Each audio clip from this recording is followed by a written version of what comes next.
We need a new system. We need a new society. We need to demand that which may have sounded impossible even a few weeks ago, but is not only realizable, but an imperative necessity.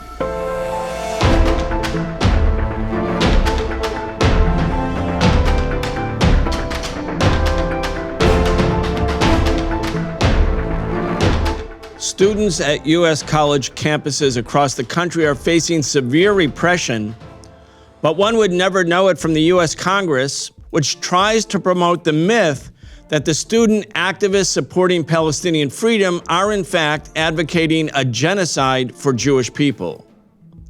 Welcome to the Socialist Program. I'm your host, Brian Becker. Today we're talking with Dr. Nazia Kazi. Dr. Kazi is a professor of anthropology. She's the author of the book, Islamophobia, Race, and Global Politics. Professor Kazi, welcome back to the Socialist Program. Thanks so much for having me, Brian. We are witnessing a profound sea change in public opinion in the United States. Millions of people, literally millions of people, have been in the streets calling for a ceasefire against in support of the people of Gaza, calling for an end to apartheid, an end to occupation. But U.S. congressional hearings have made it seem as if the big issue in the country was the attack launched by advocates of Palestinian freedom against Jewish students, the Jewish community, going so far as to promote the myth that these activists are promoting a genocide against Jewish people. Then there was the spectacle of university presidents doing so badly. I want to talk to you about why they did so badly in congressional hearings. And again, as we're speaking, Congress is preparing to pass a resolution condemning those university presidents, the same ones who have helped, their administrations have helped carry out a maligning of pro-Palestinian activists. They're going to condemn them for their testimony at Congress. It is as if the world has been turned upside down, a real Alice in Wonderland presentation of what's going on in the country. You've written about the issues of Islamophobia. You've written about the issues of racism. You have an amazing book about it. I want to just get your take here about what's going on. Yeah, it's a really interesting time, I think, for a lot of professions. Obviously, right now we see journalists of conscience really seeing their profession trampled on, both with the systematic targeting of journalists in Gaza, the highest rate in modern history, and the complicity of Western media. We see the medical profession going through this with the healthcare crisis, of course, in Gaza, but also the accusations of Doctors Without Borders being some kind of front for Hamas. But I think it's most concentrated in academia, both in higher ed and even in K through 12 settings, where we're seeing, professors, scholars, even K through 12 teachers really having a come to Palestinian Jesus moment, if you will. We have on paper this principle of academic freedom, which guarantees three things: the freedom of inquiry and research, the freedom of teaching what we want within the university setting, and the freedom of extramural utterance and action. And I certainly enjoy all these things when I teach, for instance, about the CIA's regime change operations around the world. In my classrooms, I can have a healthy exchange when a student disagrees. I can bring all kinds of resources to the classroom. The same is true when I teach about policing and mass incarceration, also a very controversial hot button issue. I can assign the end of policing. I can assign Angela Davis's Are Prisons Obsolete? I can assign Michelle Alexander's The New Jim Crow. And I've never been afraid of being silenced. I can be disagreed with, for sure. And this is in a campus that is deeply carceral. We have a huge criminal justice program. We have a huge police presence on campus, but I am free in this regard. The exception really comes down to this question of teaching, researching, and organizing around Palestine. And it was, the late Michael Ratner who spoke about the free speech exception that exists on this subject. And you can, read more about this in Mark Lamont Hill's book, Except for Palestine, or Professor Stephen Saleda's Uncivil Rights, which is that there really is a very obvious exception to the principles of academic freedom when it comes to the question of Palestine, which I know we're going to be getting into in our conversation today. So I think what we've seen, not just last week with the hearings, but really the past couple months, is this free speech exception in practice, in perhaps one of the most atrocious, moments we've lived through. And you see echoes of what we've seen in the past, right? I mean, it was in 2018 that Professor Mark Lamont Hill was fired from his CNN position for a speech he gave at the United Nations um, regarding the question of human rights for Palestinians. It was in 2014 that Professor Stephen Saleta was fired from a tenured position because of a tweet he made in opposition to the 2014 assault on Gaza. Um, Professor Norm Finkelstein's denial of tenure at DePaul University, which came at the Board of Trustees level, for those of us who are in academia, we understand how unusual that is. When you go up for tenure, there are all these levels of review and approval, and by the time it reaches the Board of Trustees, that's basically a rubber stamp. It's very unusual that they would disagree with the levels that came before it. We've seen Cornel West's experience at Harvard University. When I was working on a graduate degree at Columbia University, the Columbia Unbecoming controversy unfolded regarding Professor Joseph Massad and a few other Arab professors who basically got in trouble for making comparisons between Israeli and South African apartheid, a thing that even former President Jimmy Carter has said. We've seen in 2012, litigating Palestine conference at the University of California canceled. We've seen Professor Rabab Abdul Hadi investigated under terrorism charges because of a research trip she was planning to take to occupied Palestine. So there's a long history of this. For those of us who have been paying attention, we're not terribly surprised, even though we're horrified at the climate we see unfolding. At the University of Pennsylvania, there was an Instagram post that got 16,000 likes on the day, I think it was October 16th, the day after students had protested against President Liz McGill's statement, which was so one-sided and so sort of dismissive of what was happening to the Palestinian people at the time that there was this horrific bombing going on in Gaza. A very one-sided position on her part in support of Israel.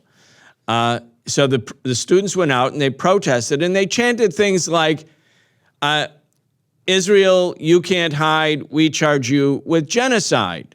People are chanting that. They're also chanting, Joe Biden, you can't hide, we charge you with genocide. We had a demonstration in Washington, D.C. of hundreds of thousands of people, the biggest demonstration in support of Palestine ever in the U.S., and people were chanting, Joe Biden, you can't hide, we charge you with genocide. People are saying genocide Joe because he's embracing the destruction of Gaza, the destruction of apartment buildings, of hospitals. If you have about 20,000 people killed in Gaza, that's 1% of the population. And if there was a 1% murder rate in the United States, a killing rate of the U.S. population, if it was the same ratio, that would be 3.3 million Americans killed in 8 weeks. People would say, yeah, that's a genocide. But then the Instagram post said the students were chanting, we want a Jewish genocide. So they twisted the chant from Israel, you can't hide, we charge you with genocide, to the idea that these students were advocating a genocide against Jews. Completely false. And yet it got enormous traction online, and it helped contribute as all of this sort of information war, disinformation war that's being launched by Israeli supporters is having an impact. And that sort of set the stage, at least partly, for the congressional hearings. I mean, you're in Pennsylvania. This kind of disinformation, even if later people say, oh, no, that's not what they were chanting, in a way it doesn't matter because that became the portrayed image of the demonstrators. In a strange way, it mirrors really what is actually happening on the ground in occupied Palestine. I gave a talk recently where afterward I was basically lambasted because I mentioned that a bunch of journalists, as well as the White House, had to retract their statements about beheaded babies. And it didn't matter that the statement had been sort of retracted by the Israeli military itself. Once you put these facts out there, they kind of take on a life of their own. So whether it is the chant used by students at Penn being misconstrued or the events on the ground, in occupied Palestine, we see echoes of the same process. But when it comes to University of Pennsylvania, I think it's important that we understand what kind of institution this is. Penn is a ruling class institution.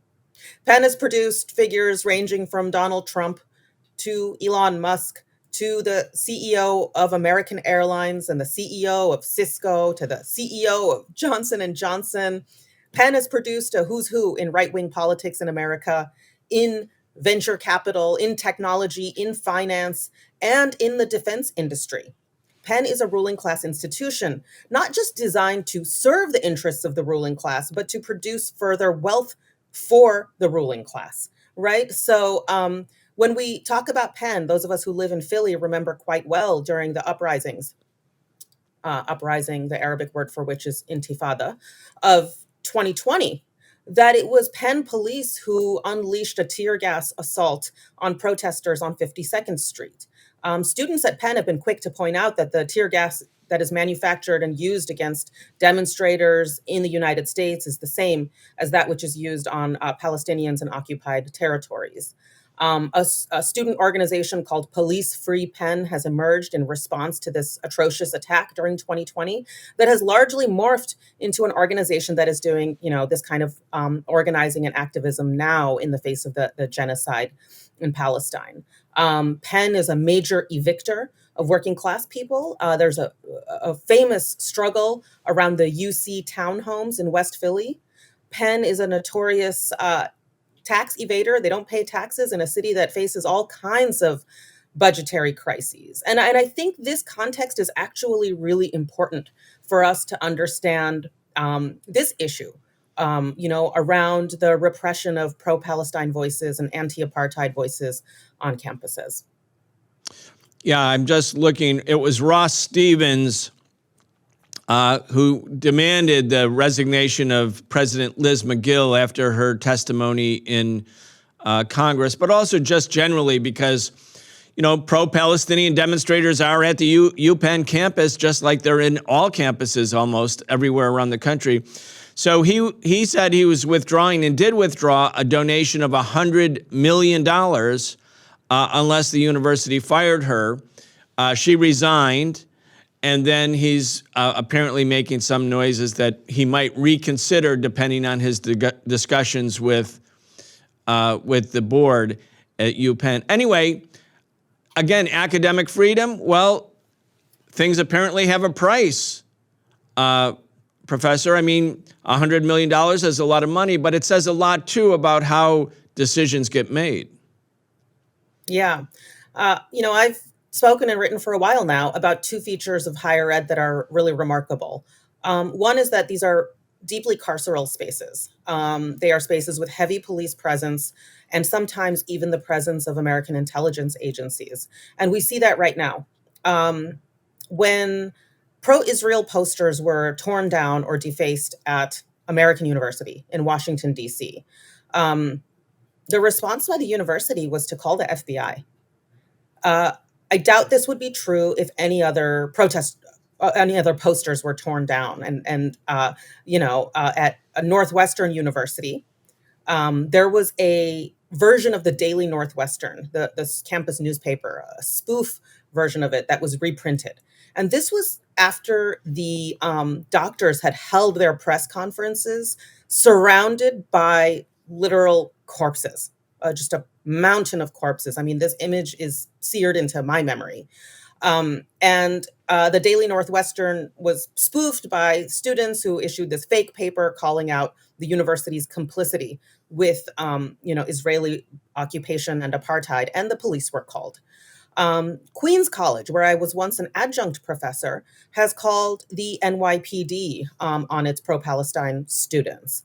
So we have a deeply carceral university. But of course, some of these students remember, and maybe they're seniors now, and they were younger entering students in 2020 when decarcerate movements swept college campuses during the George Floyd uprising. And now they're seeing firsthand what it means to not only have a strong campus police force that is just ready to go with these tools of repression, but also partnerships with local police department. I'm sure most of your viewers have seen just the row of Brown University students in keffiyehs being taken out in handcuffs and arrested. So we have that carceral university, but we also have a deeply militarized university. The university is a reflection of the military industrial complex itself. They are awash in State Department dollars. They are awash in Pentagon dollars, in CIA dollars. I remember when I was working on my PhD at the City University of New York, we had to stage massive protests because David Petraeus was given a visiting professorship at CUNY, and he was given some $200,000 for like 2 lectures or something at a time when we adjuncts had to push we had to use our union strength to push for, basic pay increases.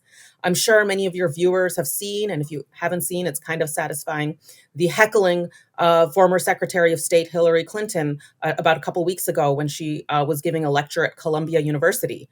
And she was booed by students staging a sit-in. She was heckled by students staging a sit-in at Columbia University's SEPA.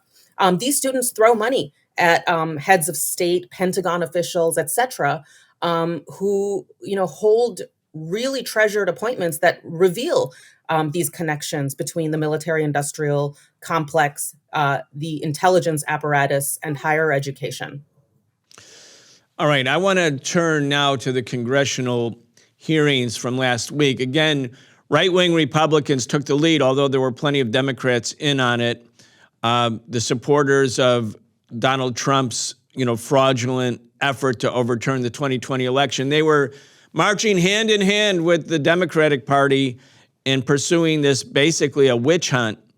The college presidents did badly. I want to talk about why they did badly when they were asked about whether condemning or advocating genocide against Jews was a violation of university policy. They seem to have a hard time answering the question. I want to talk about why there's a political reason why they fumbled so badly. Not only the fact that they got terrible advice from Robert Mueller's law firm who prepped them, WilmerHale, but we want to talk about the politics of that. But before I do, I want to just, for our audience, identify what's actually happening. Here the Congress is saying Jewish people are feeling scared, they're feeling nervous, they're feeling under attack. Meanwhile, 2,000 people have been arrested in protests, more than 2,000 since October 7th, all over the United States, in protest advocating for the end of the siege of Gaza. On October 10th, a law firm rescinded its job offer to a New York University law student. What did that student do? They wrote a message at the university's Student Bar Association saying that Israel bore responsibility for the attack, meaning October 7th wasn't the beginning of this movie, that it was the occupation and the dispossession of Palestinian people's lands. On October 24th, the chancellor of the State University System of Florida writes a letter to school presidents that chapters of Students for Justice in Palestine must be deactivated. November 8th, the police arrested 20 students at Brown University, as you just mentioned. November 10th, Columbia University suspends 2 pro-Palestinian student groups, Students for Justice in Palestine and Jewish Voices for Peace. Jewish Voices for Peace also suspended. 40 University of Michigan students arrested at a protest on November 17th.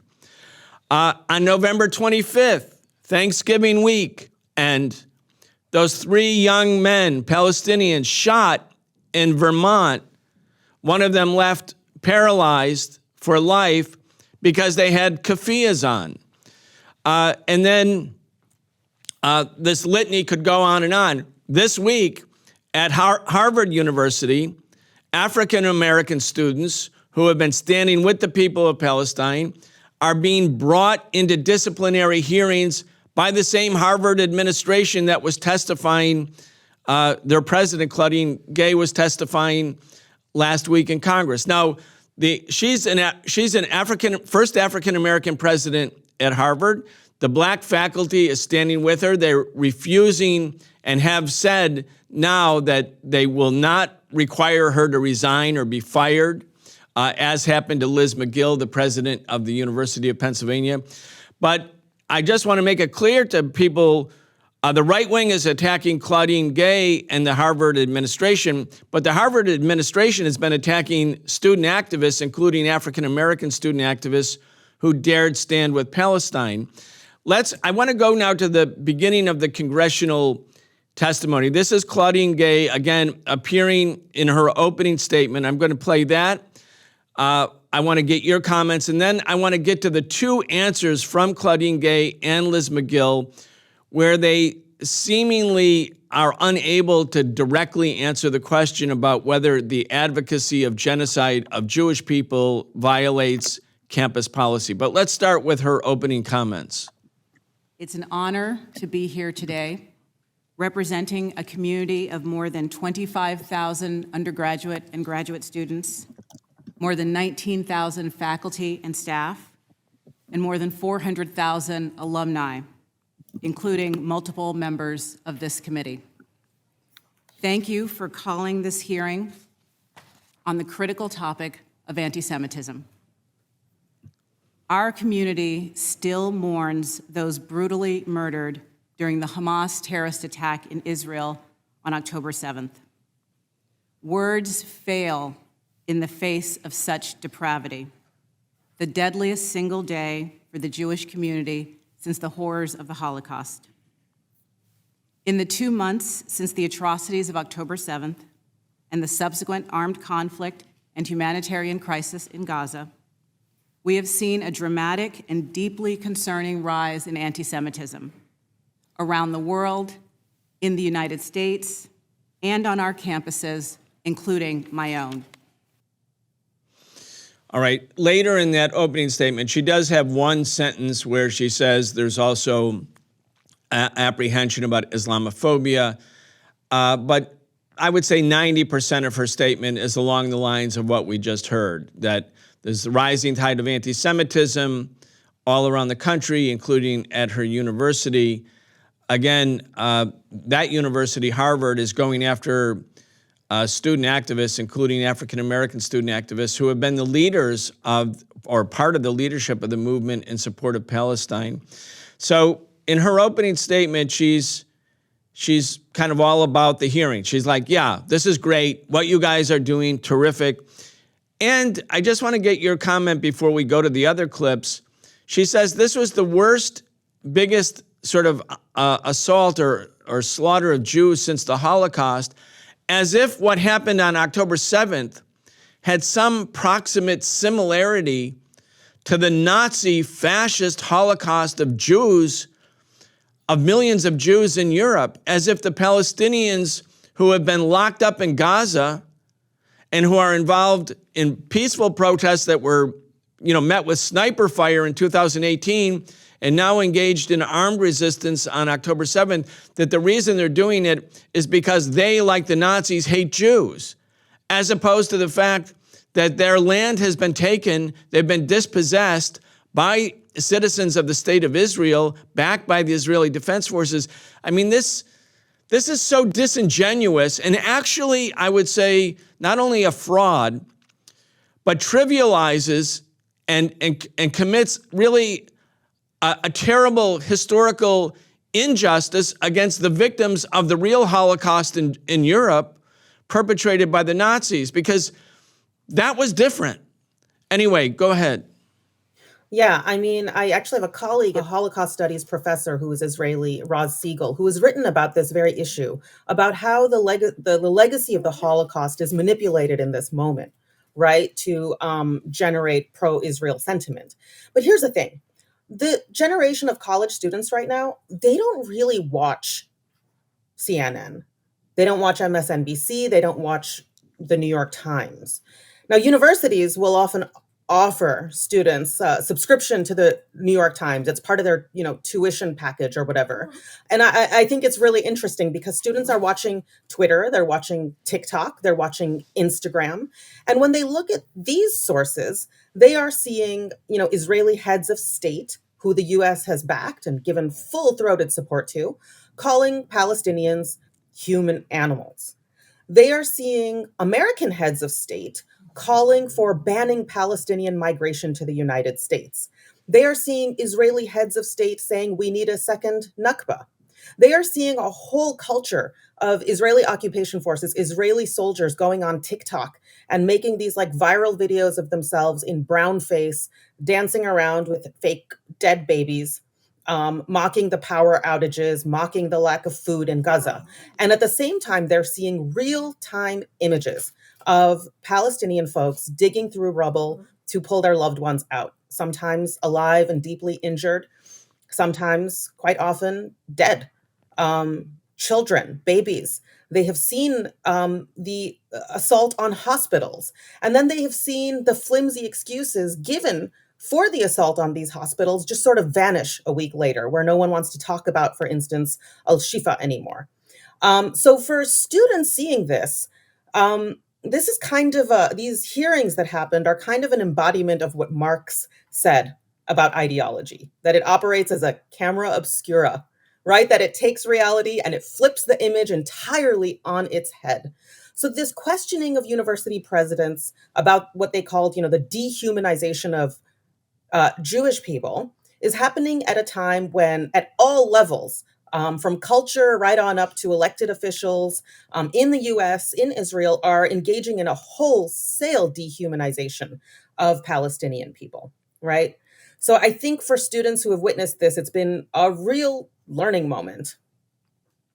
Yeah, I totally agree. And again, where I am in New York, there was a volunteers meeting for Shut It Down for Palestine. These are, weekly actions that are saying no business as usual as long as there's a genocide going on, demanding a ceasefire, demanding an end to occupation.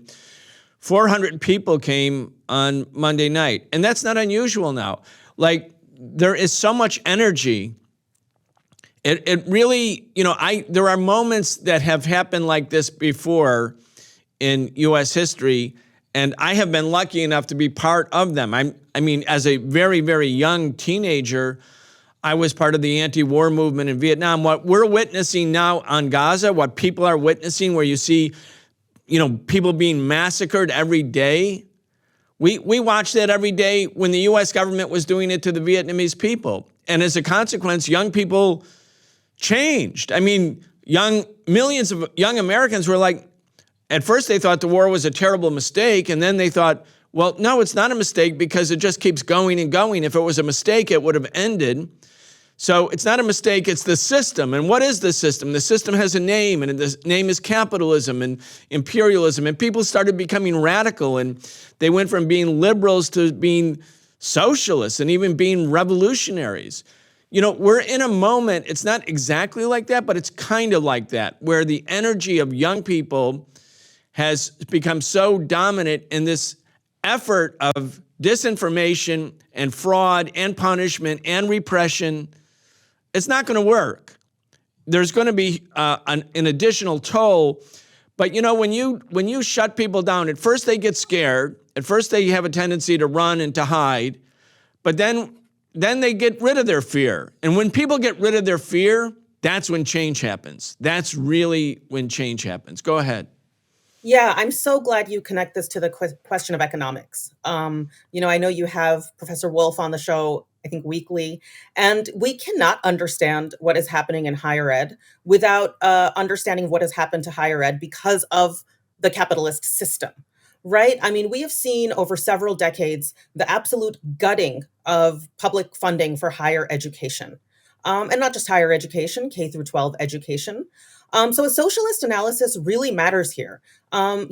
Students will be like, but why? Why are university presidents and chancellors and board of trustees so beholden to private donors? Why is there intelligence dollars or Pentagon funding in our universities? And this is a teachable moment as well, right? I mean, the Department of Education has basically turned its back on Americans wanting to pursue higher ed. I'm sure many of your viewers have become familiar with the work, for instance, of the Debt Collective, which does a really great job of showing us the connections between student debt and American military policy. We have heard American military leaders saying that any kind of debt cancellation would hurt recruitment numbers for the American military. I mean, the fact that they can say that out loud and there aren't mass riots in the street is really remarkable. And so I think American students are learning this firsthand, that the gutting of higher ed under a capitalist system leads directly to this kind of repression,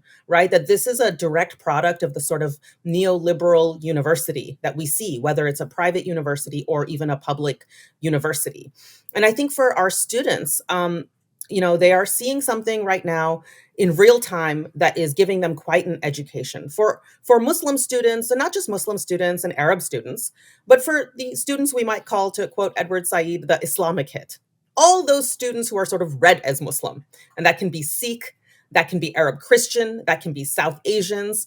They are getting an education in what racism looks like. Obviously, the gross dehumanization of brown bodies.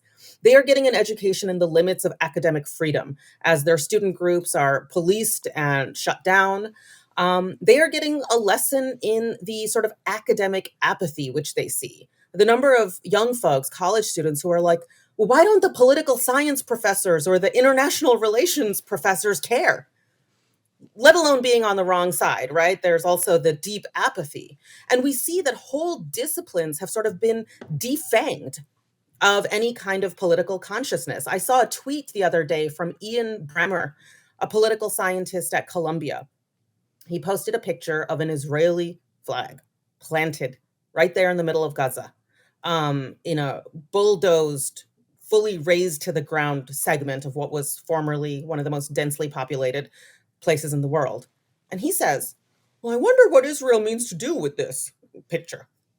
And I'm like, do you wonder? Because you are one of the most renowned, well-funded political scientists. And people have been saying for a while that this is a land grab, that this is a colonial occupation. You see that that flag planted in the soil. Are you playing dumb, or are you? And I've had this feeling many times when I've been invited to be on panels with academics who are far more well regarded than I am, and they have much bigger grants and they have much cushier jobs than I do.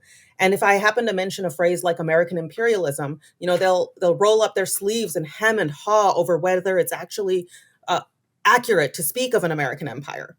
That's what passes for scholarship in America.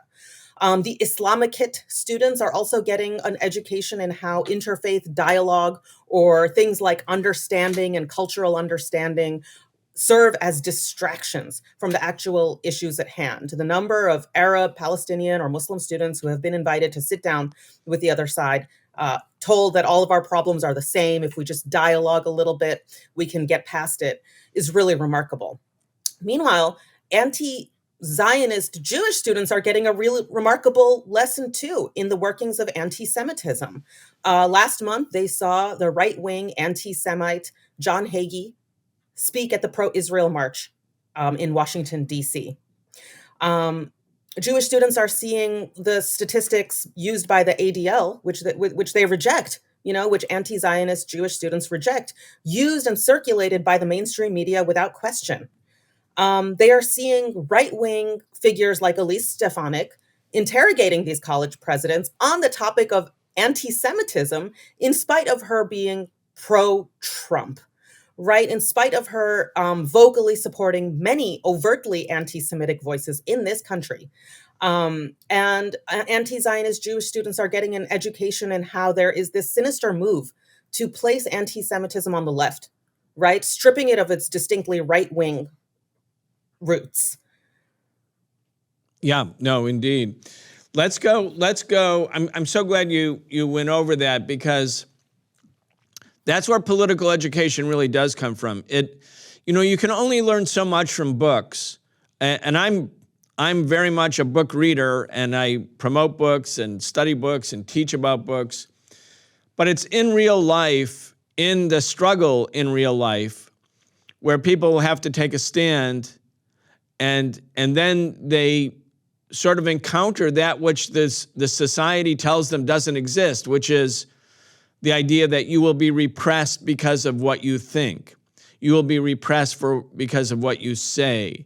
That the limitations of the First Amendment, which we're told in school makes America exceptional and so democratic, that the limit is so obvious, and then you have to make a decision as a person, and if you're part of a collective, you have to make a decision.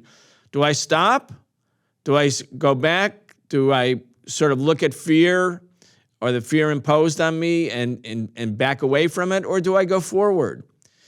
And as you go forward, you learn. And this is actually so important. And, I think also dramatic, I've thought about this a lot because I've been, as the director of the Answer Coalition, we've been organizing activities for Palestine since we were formed 3 days after September 11th. And, the Israelis kept saying, this is our September 11th. And, I was thinking, okay, well, that just was used as a pretext to go to endless war against other people who had nothing to do with September 11th. But at that time, we made a big breakthrough in April 2002 when the Israelis reinvaded the West Bank, and we organized a demonstration that was almost 100,000 people in support of Palestine, and it blew people's minds because up until then, even people in the liberal left and even some of the radical left said, you can't deal with Palestine, the taboo is so great, the demonization, the caricaturing, the idea that Palestinians, when they fight, unlike South Africans or Salvadorans or somebody else, when they fight, it's not for freedom, it's just because they're terrorists. And so this taboo was so dominant. And yet now, once it's broken, it's never going back. It's never going back. This is a historical marker. What's happened right now is a historical marker. And so many young Jewish people are not just participating, they're taking the lead in many places. Jewish Voices for Peace, If Not Now, they're taking their own initiatives, blocking the Manhattan Bridge, confronting the Democratic National Party at its headquarters in Washington, doing lots of actions. The whole notion that if you're for Palestinian freedom, that means you're anti-Semitic, is being blown away on many fronts, including the very active and I would say increasingly militant intervention of young Jewish Americans who don't want to be identified with apartheid. So this is like one of those moments. Okay, with all that said, I want to go to the congressional testimony. The two presidents from University of Pennsylvania, we'll hear her first, Liz McGill, and then the President Claudine Gay later. They're asked by Elise Stefanik, who, by the way, is not only a 2020 election denier, but possibly a Trump's running mate in 2024. She's being talked about in that way. She's on the attack, and you would think this would be an easy answer for them, but they fumble. And I want to get your take of why they fumbled, because if they were sitting around a kitchen table or if they were in a classroom, they wouldn't have said what they said. So I want to talk about what they actually said. We're going to listen to it and then why they said it, because there is a political reason, and it's not because they're, quote, soft on anti-Semitism. There's a different reason. First, let's start with Liz McGill, now resigned president of the University of Pennsylvania. Ms. McGill, at Penn, does calling for the genocide of Jews violate Penn's rules or code of conduct? Yes or no? If the speech turns into conduct, it can be harassment, yes. I am asking specifically calling for the genocide of Jews. Does that constitute bullying or harassment? If it is directed and severe or pervasive, it is harassment. So the answer is yes. It is a context-dependent decision, Congresswoman. It's a context-dependent decision. That's your testimony today. Calling for the genocide of Jews is depending upon the context. That is not bullying or harassment. This is the easiest question to answer yes, Ms. McGill. It is an easy answer, you would think, Professor. Why did she fumble? Why did she have this kind of, I mean, WilmerHale, Robert Mueller's law firm, White Shoe Law Firm, they charged $1,500 an hour to prep all the presidents. She acted like she was in a deposition, parsing words. Why didn't she just say, yes, advocating genocide of Jews violates university policy? Right. I mean, or simply to ask a response question. I mean, all these universities have on their websites, that critical thinking is a skill that they promote. It's one of their strategic values. And this posing of yes or no questions is, of course, a trap. There was an opportunity for her to respond, I'm not aware of that having happened, that the genocide of Jews has not been called for by student protests. But there is this conflation of a whole range of strategies being deemed, calls to genocide. So, of course, I'm sure your viewers are all familiar with how the river to the sea chant, which, of course, critics of that chant will often stop with from the river to the sea and not finish the chant, which is Palestine will be free, that it's a call for an end of apartheid, that the kafia has been deemed a hate symbol. And of course, as I mentioned earlier, that the word intifada is also being portrayed as a genocidal word, and it's simply an Arabic word for uprising. So, Arabic language scholars have talked about the Warsaw Ghetto Intifada. That is the word for uprising. So, this posing of a yes or no question then presupposes that what the question is asking is, somehow intellectually valid. Now, of course, the professor of Penn was in some hot water just a few months before October 7th, a month before, I believe, with the Palestine Rights Festival at Penn. Administrators at the University of Pennsylvania were pressured to distance themselves from this festival, and the language of anti-Semitism was used. Palestine Legal had to get involved. And a lot of critics were saying, that critics of the Palestine Rights Festival were saying that that Penn's collaboration with this event was singling out of Israel, and that is a kind of anti-Semitism.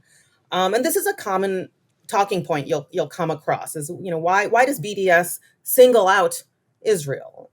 And of course, this again presupposes a lot. It's actually the US that has singled out Israel, whether it's for $14 billion in emergency funding or $4 billion in annual funding to the largest recipient of US foreign aid, whether it's unchecked weapons transfers. And I'm sure if you've read the news recently, you see that the Biden administration has greenlit the unchecked transfer of lethal weapons, bypassing congressional approval. It is a media that has singled out Israel for coddled language, the use of that sort of passive voice to justify some of the most atrocious and just in broad daylight acts of violence against civilian populations. So it is against this backdrop that she accepted a question that was posed not in good faith. She could have said, yes, we condemn, and it would, anybody advocating genocide of Jews, would be, obviously violating university policy. But in fact, it's not happening. I mean, it seemed to me that's the simplest answer. But then the next question would have been, well, what about those young people, those students who are chanting from the river to the sea? Palestine must be free. Or maybe Elise Stefanik still believes in the Instagram post where students who are chanting, Israel, Israel, you can't hide, we charge you with genocide, as having actually said, we advocate for a Jewish genocide. In other words, completely fraudulently twisting the words. Maybe Elise Stefanik and the right wing, who actually were the promoters of this BS, this fraudulent claim. But the president, I thought both Liz McGill and Claudine Gay don't want to deal with the question of from the river to the sea and basically assert it's not inherently at all an anti-Semitic or an advocacy for genocide against Jews, because then they'd also be cornered by the right wing as being sort of liberal or tolerant towards a Palestinian protest, when the real goal of the hearing is to shut down the protest, smear the protesters as being anti-Semites and advocates of genocide. And so it's this normal liberal failure in the face of right-wing attacks to actually stand up on the basis of principle and fact in this case. None of the students at the University of Pennsylvania, none that I'm aware of, and certainly not in the protests, ever advocated for the genocide against Jewish people. So the premise of the argument, the premise of the question, as you're saying, is false. And the president could have said, yes, this is false. What you're suggesting is false. It's a false innuendo. But they don't want to really take on the right, especially on this issue. They want to sort of pretend that they can be friends of the right, but parsing words won't help them. It just makes them look like idiots. Yeah, I mean, it was probably mid-October when these huge protests swept all cities around the world, including in Western Europe. And in Berlin, there were these record protests for Palestine. And when they were chanting "From the river to the sea, Palestine will be free," the German government tried to ban that phrase from being used at protests. And the protesters kind of conceded to that demand and changed the chant from the river to the sea, we demand equality." And Germany banned that phrase too. I mean, this reveals something, whether it's Germany or Britain or the United States, is that there are these two tools, right? There's the propaganda tool to paint everything as whether it's anti-Semitic or, racist in some way. And when those tools fail, then you just have to bust out the repression. So you have the propaganda arm and then you have the repressive arm. And when you fail to paint everything, every form of protest as anti-Semitic, that's when you bring out the handcuffs. That's when you start suspending student groups. That's when you start terminating the contracts of adjunct or visiting professors. That's when you start calling in your tenured professors for disciplinary hearing. So the tools of propaganda and repression sort of work hand in hand. There's sort of this fulcrum that they both flip on. And the same can be true of these allegations of anti-Semitism and then terrorist sympathies. So as I said earlier, it was Rabab Abdul Hadi was accused of terrorist sympathizing. And when one of those fails, then you inevitably sort of flip over to the other. The Congresswoman was also an advocate at different times for all sorts of things that are very popular in the Trump camp, including the replacement theory. Now, I want to talk about this because there is a thing called the white genocide conspiracy theory. You've probably written about it and spoken about it, but it's really gotten a lot of traction in the right wing. In Charlottesville in 2018, when the fascists had their Unite the Right rally, they were chanting, "Jews will not replace us." They were obviously also against the black community. I mean, it was an attempt by fascism to sort of gain greater strength, as fascism did gain greater strength during the first years of the Trump administration. But this idea that if you have black civil rights, if you have equality for black people or other non-white or people of color, this is a thing that exists, that this is actually constitutes a white extinction conspiracy, and people believe it. I think it's similar to what's being promoted, that if you advocate for Palestinian rights, that means you're for genocide against Jews. It's kind of the same thing, and with the same racist overtones. I mean, I think this is a moment where we are seeing just how lacking there is in liberal America, right? In liberal America, there is a deep lack of analysis of imperialism, a lack of analysis of colonialism, certainly of capitalism or neoliberalism. So when liberal America lacks an analysis of these tools, what we see is what we're seeing right now, an eager alliance with the right in these moments, right? An eager alliance with the kind of anti-Semites who took the stage at the pro-Israel rally in DC in November. an alliance with war hawks, an alliance with people who do support apartheid and ethnic cleansing. So for Elise Stefanik, a Trump supporter, this means that, he has dined with Holocaust deniers. He has defended, as you said, the neo-Nazi protesters in Charlottesville who were chanting those horribly anti-Semitic slogans, who were peddling in these theories of the great replacement of white people by immigrants and brown people, and this huge influx of us to the global north. Yeah, and the Congresswoman was also a supporter of Carl Palladino, New York State businessman, politician, who said, Hitler is the kind of leader we need.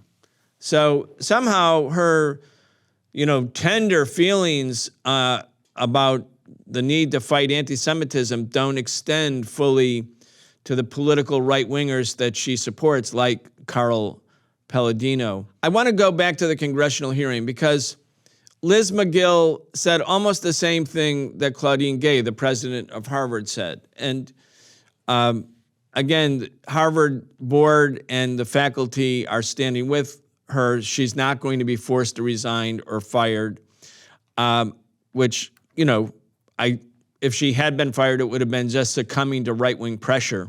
So I think in that sense, that's good, although I think Harvard should stop their attacks against pro-Palestinian students at the same time. But let's listen to Claudine Gay's testimony again before this right-wing congresswoman. Will admissions offers be rescinded or any disciplinary action be taken against students or applicants who say, from the river to the sea or Intifada, advocating for the murder of Jews? That type of hateful, reckless, offensive speech is personally abhorrent to me. What action will be taken?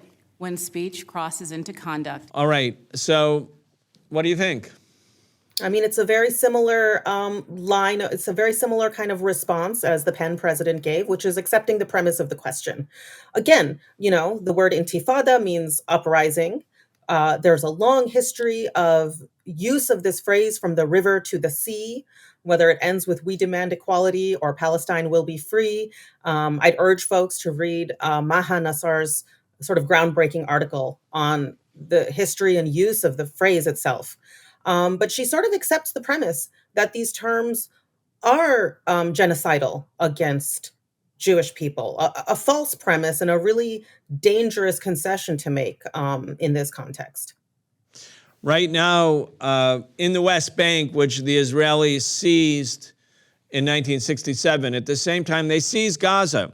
This was a military aggression in June 1967. The Israeli Defense Forces, backed by the United States, seized the West Bank.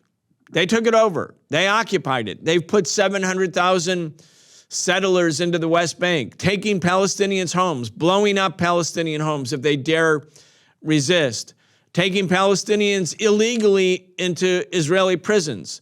The Palestinians, when Palestinians capture any Israeli, even a soldier or whatever, they're called hostages.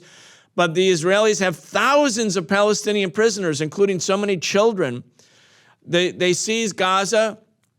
There's no airport in Gaza. There's no seaport in Gaza. The Israelis completely control that area totally. And at this moment, as we're speaking, in Jenin and all over the West Bank, in this illegally seized part of Palestine, of historic Palestine, the Israeli Defense Forces and settlers are carrying out a reign of terror against Palestinian people. Again, this is completely absent not only from the U.S. Congress, but it's absent from the U.S. mainstream media. And I just want to remind our audience that until 1988, the U.S. said that Nelson Mandela and the African National Congress were terrorists. When they picked up the gun, when they carried out armed struggle, when civil disobedience wasn't doing the trick, when they fought against the racist apartheid settler regime, they were deemed to be terrorists. They were imprisoned. The CIA helped them imprison Nelson Mandela. Same language. And now today, Professor, 30 years later, after the end of apartheid, people say, well, the U.S. is really on the side of freedom. We wanted Nelson Mandela to be free. We love the fact that there's majority rule in South Africa. I mean, in many, many ways, the comparison between South Africa and Israel are similar or almost the same. Some people, including Nelson Mandela and including Jimmy Carter, they say some of the parallels when drawn show that the apartheid in historic Palestine is even worse, which is in some ways hard to believe for me, but that's what they're saying and what they have said in the past.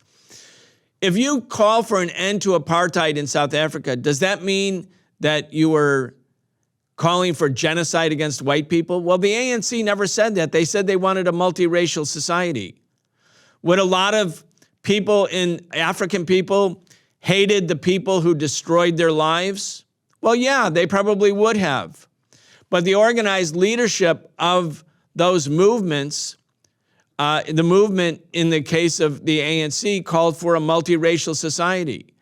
The idea that this advocacy for Palestinian freedom and an end to apartheid is sort of the same as a genocide against Jews, again, I think this is a kind of fraud that will basically be rejected by most people. I think the days of this preeminent position where anybody who attacks Israel is somehow threatening Jewish people everywhere, conflating Jewish people with the state of Israel, which carries out war crimes, I think that's going to end.